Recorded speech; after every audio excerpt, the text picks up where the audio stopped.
Hello and welcome to Nutshell Recaps. This video explains the synopsis of the movie, Trap. Warning, there will be spoilers, so proceed with caution. Don't forget to hit the like and subscribe button, it will really help our channel grow. Firefighter Cooper is rewarding his daughter Riley for her outstanding grades by taking her to a concert in Philadelphia. They witness Lady Raven, the performer, come off her bus with a group of teenage females outside the venue. After that, Cooper realizes that there are some police around while they wait in queue at the entry. He also observes that there are cops everywhere once he's inside. Riley joins a dancing group, and Cooper attempts to be a nice dad by filming it and getting her some food. Once he gets her to open up, he finds out that Riley is constantly being picked on by the other girls at school. Cooper spots more police officers and security cameras as they move about. When they finally take a seat and start listening to the opening band, Cooper notices that the police are also present.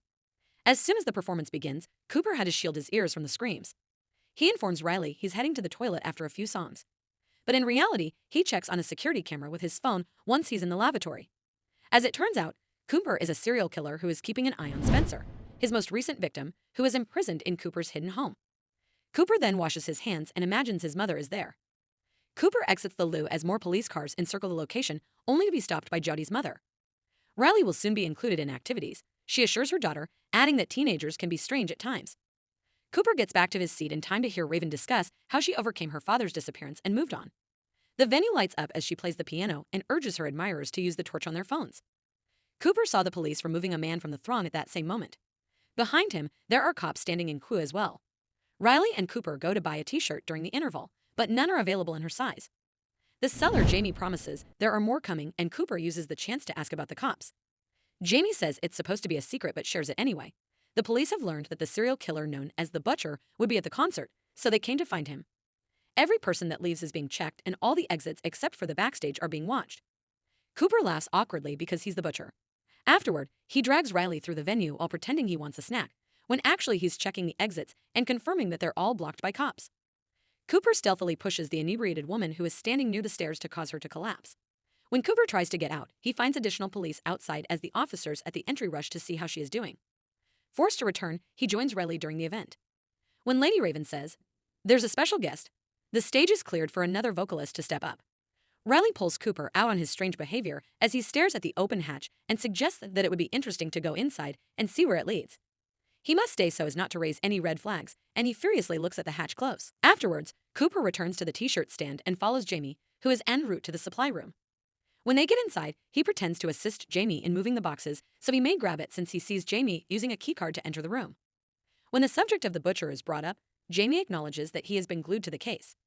Even his phone contains some jumbled-up photos of the victims. Every employee receives specialized training for today, along with the password, Hamilton, which they can use to identify themselves. Cooper uses Jamie's keycard to enter the employee break room covertly after obtaining the t-shirt at last. While reviewing their files, the police decide that if they locate the Butcher, they had to remove him from the vicinity of people. In an attempt to blend in with the group, Cooper wears Jamie's business card on his jacket and makes his way to the snack table, where he can hear them more clearly. There's a photo of his most recent crime scene nearby. Cooper finds it easier to be cooperative and polite when a police officer asks for sugar. While leaving, Cooper pilfers a radio from a law enforcement backpack. As Cooper tries to ignore Jody's mother in the hallway, she becomes enraged and blocks him once more. Two police officers show interest in them after hearing a man cry, but their argument is cut short. While additional police officers are apprehending the man, the two officers dash to the entrance. Among them this time, Cooper also spots Josephine. With his earbuds inconspicuously in place, Cooper returns to his seat and tunes into the police radio, where he discovers that the man they had detained was not the right person after all. All he was a thief who went into a panic, believing that the police were looking out for him. Cooper listens to the descriptions of the men they need to search for while several officers move between the chairs to arrest another man. One features a 30-something white man who perfectly sums up the description of an animal tattooed on his right arm. Fortunately, he applies a bracelet he discovers on a girl's luggage to cover up the tattoo. He informs Riley that he left his credit card at the t-shirt stand and leaves again after looking up the venue's map on his phone. He learns through the radio that the FBI is erecting barriers on the main streets and tents surrounding the facility. As Cooper realizes he is being watched by a security camera, he decides not to sound the fire alarm. Additionally, he hears Josephine speculate that he might attempt the alarm trick. Rather, he enters the burger stand covertly and plays tricks on the fryer. A worker discovers 2 bottles floating in the hot oil when he leaves to check on the fries. The patrons scream in terror as the bottles burst, drawing the attention of the police. Cooper snatches an apron and puts it on as he heads to the roof while everyone else is preoccupied. Cooper tells the police that he wanted some fresh air following the altercation in the kitchen because they are also there. The officers confirm his story on the radio but still ask for the code, so Cooper says Hamilton. Still unsure, the cops also asked for his card. Luckily, Cooper finds a wallet in the apron's pocket and a venue card that gets them off his back. Before leaving, he asks about Josephine. The cops explain she's a profiler who caught many serial murderers in the past. When he returns downstairs, Cooper sees the worker with severe burns and the hallucination of his mother standing next to her. Afterward, Cooper finds Riley, who is worried about his behavior. Riley asks him not to worry about her classmates anymore when he informs her that Jodi's mother cornered him and she made friends with the girls who are seated next to her. Riley tells them when they get back to their seats that this is when Raven chooses a girl from the audience to walk on stage and even get a behind-the-scenes look. Cooper takes advantage of the situation and approaches a crowd handler, telling him that Riley recently made a full recovery from leukemia because Lady Raven served as her inspiration. As the police draw nearer to Cooper's location, Riley is selected to take the stage thanks to Cooper's clever strategy. Both of them are given backstage passes, and the handler talks to a police officer to get them through. Even though Riley is quite anxious, she answers Raven's call and goes in, while Cooper attempts to ignore the cops surrounding him in order to experience his daughter's happiness. Jodi and her mother are enraged to see Riley on stage among the throng. Cooper discovers a girl collapsing after the song ends and lifts her up while asking the staff for a place to rest. Just before Josephine gets a chance to meet him, he's taken backstage. Cooper gives the ill girl some juice and helps her to relax down. Sincere gratitude is expressed by the manager, who allows them to observe the concert's conclusion close to the stage. When Cooper asks if they may dodge the audience at the conclusion by leaving by the backstage entrance, the manager responds in the affirmative. Cooper learns via the police radio that all male patrons will have their identities checked as they exit the arena after the event. He finds out that the backstage door is likewise barred by police when he tries to escape with Riley.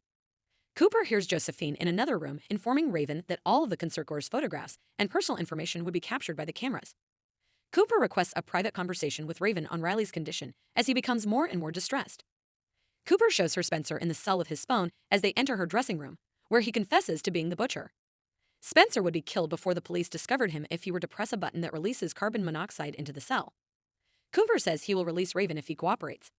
Later, in order to avoid being searched by the police, Raven informs them that Cooper and Riley are leaving in the limousine with her. The checks produce a delay in the crowd at the main gate, and Josephine is concerned about the lack of results. Cooper lets the driver know where he left his car during the trip so that they can be dropped off there. But Raven wants to know whether she may come see Riley at home. Cooper can only smile and give the driver his home address instead of Riley's when she gets thrilled and phones her mother to ask for permission. They are greeted shortly after by Cooper's spouse Rachel and their second child. As they go inside the house, Cooper reminds Raven that he'll kill Spencer if she tries anything. Over coffee and cake, Rachel asks about the concert, and Raven tells her about the police operation to catch the butcher. The FBI found a receipt for a concert ticket in one of the butcher's fake houses, so they contacted Raven to make the plan. Josephine has been profiling the butcher for a while and concluded he's a white man in his 30s or early 40s, has a position of authority, drives a dark car due to a possible OCD, and had a scaring relationship with his mother. Cooper realizes that everything is spot on and becomes uneasy, pointing out that it is getting late. Raven offers to perform a tune on the family piano, though, seizing the opportunity to take Riley's phone, she forces Riley to sit close to her. Raven suggests they take a selfie after the song, but Riley can't find her phone. Raven urges Riley to use Cooper's, and she snatches it from him.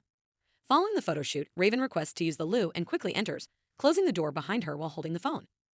Cooper's family is taken aback by his behavior when he begins banging on the door. After the phone is unlocked, Raven speaks with Spencer and asks him about any memories he may have of the location.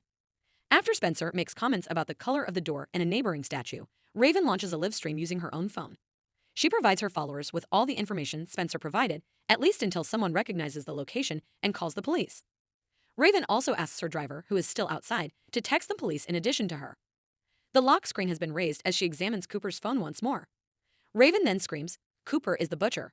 The door opens abruptly, revealing an extremely apprehensive Cooper. She hears strange noises and screaming on the other side. When he checks on Spencer with his phone, he discovers that he has left. After that, because Josephine was correct regarding the color of his car, Cooper takes Raven to the garage where he gets his crime bag and shoves Raven into Rachel's car. Cooper rejects Raven's attempt to speak to him in a motherly tone and manner.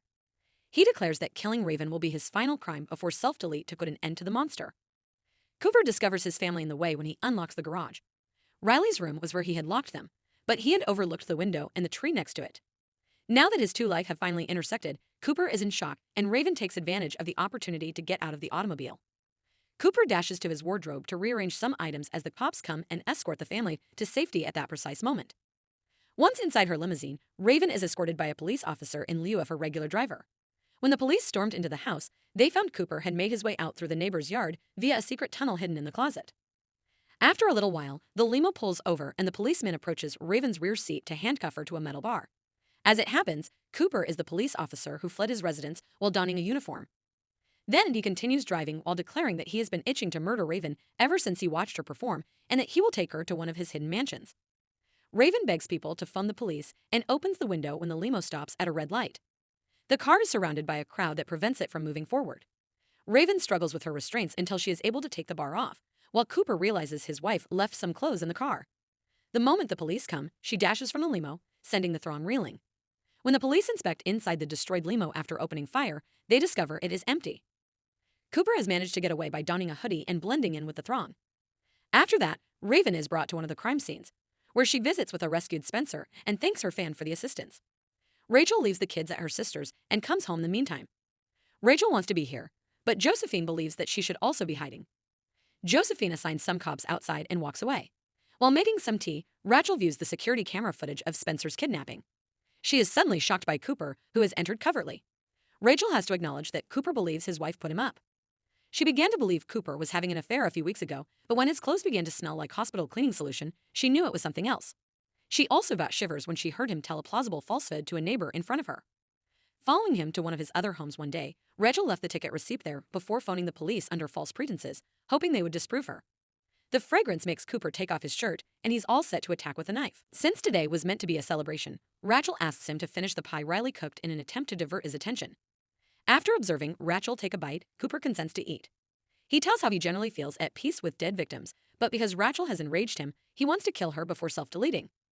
Cooper becomes lightheaded and discovers that Rachel has discovered the sedatives in his crime bag, which she had mixed into the pie. He hears his mother calling him a monster from outside the door as he gets to his feet. When Cooper tries to approach her while crying, the police surround him and tase him. An enraged Cooper leaps at an officer to take him out, but Josephine joins him with another taser before he can use the other one, and together they manage to take him down. As Cooper, still in handcuffs, is led outside, he begs for an extra moment to retrieve Riley's tumbled bicycle. Riley gives her father a last hug before he is taken away, and that is when the police return with the kids. Cooper admits, laughing, that he took a spoke off of the bicycle and is now using it to remove his shackles from the police vehicle. Afterwards, Jamie becomes alarmed when he sees Cooper's face on the news since he assisted a criminal.